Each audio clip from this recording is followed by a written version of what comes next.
ಯೋಗ ಎಂದರೆ ನಿಮ್ಗೆ ಗೊತ್ತಿದೆಯೇ? ಈ ಆಕರ್ಷಣೀಯವಾದ ಶಬ್ದದ ಅರ್ಥವನ್ನು ನಾವು ತಿಳ್ಕೊಳ್ಳೋಣ. ಯೋಗ ಎಂದರೆ ಕೂಡಿಸುವುದು ಅಥವಾ ಸೇರಿಸುವುದು. ಸಂಸ್ಕೃತದ ಯುಜ್ ಎಂಬ ಶಬ್ದದಿಂದ ಇದು ಬಂದಿದೆ. ಯುಜ್ ಎಂದರೆ ಸೇರಿಸು ಅಥವಾ ಕೂಡಿಸು.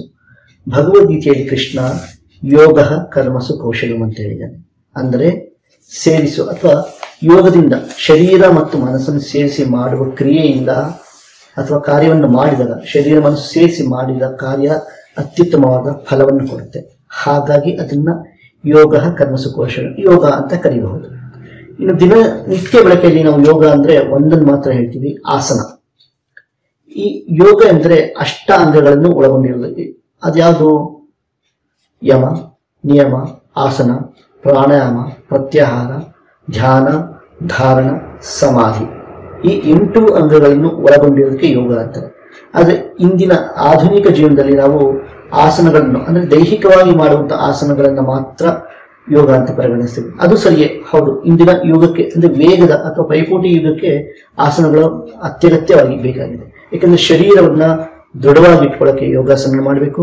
ಹಾಗೆ ಮನಸ್ಸಿನ ಚಂಚಲ ಚಿತ್ತತೆ ಅಥವಾ ಮನಸ್ಸಿನ ತುಂಬಾ ಆಲೋಚನೆ ಇದ್ರೆ ಆ ಮನಸ್ಸನ್ನು ಶಾಂತಗೊಳಿಸಲು ಯೋಗ ಮಾಡಬೇಕು. ಮತ್ತು ವ್ಯಕ್ತಿತ್ವ ಪರಿಪೂರ್ಣ ವಿಕಸಿತವಾಗಕ್ಕೆ ಅಥವಾ ವ್ಯಕ್ತಿತ್ವ ಬೆಳವಣಿಗೆಗೆ ಕೂಡ ಯೋಗಾಸನ ಬೇಕು. ಯೋಗಾಸನ ಅನ್ನೋದು ಹಲವಾರು ಜನರಿಗೆ ಹಲವಾರು ರೀತಿಯ ಪ್ರಯೋಜನಗಳನ್ನು ಒದಗಿಸಿದೆ. ಈ ಶಾರೀರಿಕ ವ್ಯಾಧಿ ಅಥವಾ ಬೇರೆ ರೀತಿಯ ಉಸಿರಾಟ ಸಮಸ್ಯೆಗಳು ಈಗ ಬರ್ತಾ ಇದೆ. ಬೇರೆ ಬೇರೆ ರೀತಿಯ ಶಾರೀರಿಕ ವ್ಯಾಧಿಗೆ ಯೋಗಾಸನ ಮಾಡೋದ್ರಿಂದ ಪರಿಹಾರ ಸಿಗುತ್ತೆ. ಹಾಗೆ ಉಸಿರಾಟ, ಈ ಪ್ರಾಣಾಯಾಮ ಮಾಡೋದ್ರಿಂದ ಶಾರೀರಿಕವಾದ ಅಥವಾ ಸ್ನಾಯುಗಳ ಬಲವನ್ನು ಹೆಚ್ಚಿಸೋದು ಅಥವಾ ಆಯುಷ್ಯವನ್ನು ಹೆಚ್ಚಿಸೋದು. ಈ ಆಯುಷ್ಯವನ್ನು ಅಥವಾ ಶಕ್ತಿಯನ್ನು ಅಥವಾ ಅದರ ಚೈತನ್ಯವನ್ನು ಹೆಚ್ಚಿಸೋದ್ರಿಂದ ಕೂಡ ಶರೀರ ದೀರ್ಘಕಾಲವಾಗಿ ಇರುವಂತೆ ಅಥವಾ ಸ್ವಸ್ಥವಾಗಿರುವಂತೆ ಅಥವಾ ಆರೋಗ್ಯಪೂರ್ಣವಾಗಿರುವಂತೆ ಮಾಡಬಹುದು. ಇದು ಯೋಗಾಸನದಿಂದ ಉಂಟಾಗುವ ಲಾಭಗಳು. ಇನ್ನು ಹಲವಾರು ಜನಕ್ಕೆ ಇದು ಹಲವಾರು ರೀತಿಯ ಯೋಗ ಚಿಕಿತ್ಸೆಯ ಅವಶ್ಯಕ ಕೂಡ ಬರುತ್ತೆ. ಉದಾಹರಣೆ ಕೀಲು ನೋವು ಮತ್ತೆ ಬೆನ್ನು ನೋವು, ಅದಕ್ಕೆ ಯೋಗ ಚಿಕಿತ್ಸೆಯ ಮೂಲಕ ಕೂಡ ಅವರು ಪರಿಹಾರವನ್ನು ಕಂಡುಹಿಡ್ಕೊಳ್ತಾರೆ. ಮುಖ್ಯವಾಗಿ ಈಗ ನಾವು ವಿದ್ಯಾರ್ಥಿಗಳಿಗೆ ಅಥವಾ ಯುವಜನತೆ ಸ್ಕೂಲು ಕಾಲೇಜುಗಳಲ್ಲಿ ಯಾರು ವ್ಯಾಸಂಗ ಮಾಡ್ತಾರೆ ಅವರಿಗೆ ಏಕಾಗ್ರತೆ ಕೊರತೆ ತುಂಬಾ ಇರುತ್ತೆ. ಏಕಾಗ್ರತೆ ಕೊರತೆ ಯಾಕಿರುತ್ತೆ ಅಂದ್ರೆ ಆ ವಯಸ್ಸು ಅಂತದ್ರಿಂದ ಅವ್ರಿಗೆ ತುಂಬಾ ಏಕಾಗ್ರತೆ ಕೊರತೆ ಇರುತ್ತೆ. ಹಾಗಾಗಿ ಯೋಗಾಸನ ಅವ್ರು ಮಾಡಲೇಬೇಕಾಗುತ್ತೆ. ಅವ್ರ ಶಾರೀರಿಕವಾಗಿ ಎಷ್ಟೇ ಫ್ಲೆಕ್ಸಿಬಲ್ ಅಥವಾ ಅವ್ರ ಶರೀರ ಹಗುರವಾಗಿದ್ರು ಅಥವಾ ಸಡಿಲವಾಗಿದ್ರು ಯೋಗ ಆಸನಗಳನ್ನು ಚೆನ್ನಾಗಿ ಮಾಡಿದ್ರು ಕೂಡ ಮನಸ್ಸು ಸ್ಥಿಮಿತದಲ್ಲಿ ಇರಲ್ಲ.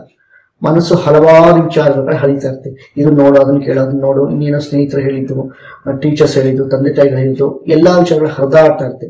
ಅದೆಲ್ಲ ಓದಕ್ಕೆ ಕೂತ್ಕೊಂಡಾಗೆ ಬರುತ್ತೆ. ಈಗ ಧ್ಯಾನಕ್ಕೆ ಕೂತ್ಕೊಂಡಾಗ ಹೇಗೆ ನಮ್ಮ ಮನಸ್ಸನ್ನು ಬಿಟ್ಟು ಅಥವಾ ಶರೀರ ಬಿಟ್ಟು ಹೊರಗಡೆ ಪ್ರಪಂಚಗಳ ಎಲ್ಲಾ ವಿಷಯಗಳ ಸುತ್ತು ಸುಳಿಯುತ್ತೋ ಹಾಗೆ ವಿದ್ಯಾರ್ಥಿಗಳ ಮನಸ್ಸು ಕೂಡ ಓದುವುದನ್ನು ಬಿಟ್ಟು ಬೇರೆ ಎಲ್ಲ ಕಡೆ ಸುಳಿಯುತ್ತೆ ಅಥವಾ ಸುತ್ತಾ ಇರುತ್ತೆ. ಅದಕ್ಕೆ ಏನ್ ಮಾಡ್ಬೇಕು? ಮೊದಲಿಗೆ ಅವ್ರು ಕೂತ್ಕೊಳ್ಳೋ ಜಾಗ ಅಥವಾ ಓದೋ ಕೂತ್ಕೊಳ್ಳೋ ಜಾಗದಲ್ಲಿ ಅವ್ರು ಓದೋ ಡೆಸ್ಕ್ ಅಥವಾ ಪೀಠ ಅದ್ರ ಮುಂದೆ ಕಣ್ಣು ಮುಚ್ಕೊಂಡು 1-2 ನಿಮಿಷ ಕೂತ್ಕೊಳ್ಬೇಕು. 1 ನಿಮಿಷ 2 ನಿಮಿಷ ಕಣ್ಣು ಮುಚ್ಕೊಂಡು ಮೊದಲೇ ಉಸಿರಾಟವನ್ನು ಗಮನಿಸಬೇಕು. ಆ ಉಸಿರಾಟ ಎಷ್ಟು ವೇಗದಲ್ಲಿ ಇದೆ ಅದನ್ನು ನಿಯಂತ್ರಣ ಮಾಡಬೇಕು.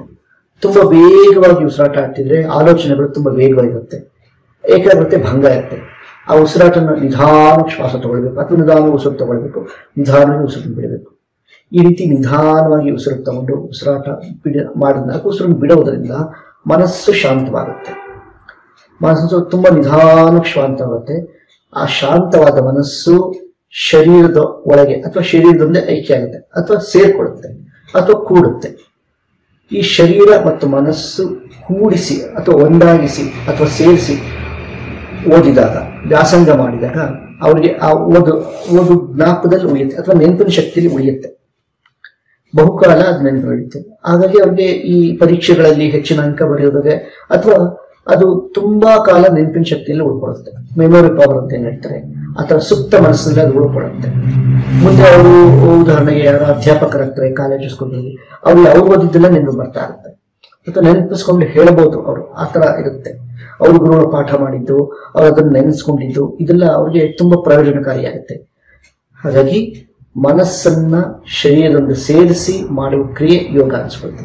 ವಿದ್ಯಾರ್ಥಿಗಳಿಗೆ ಚಂಚಲವಾದ ಮನಸ್ಸು, ವಯಸ್ಸು ಕೂಡ ಹಾಗೆ ಇರುತ್ತೆ.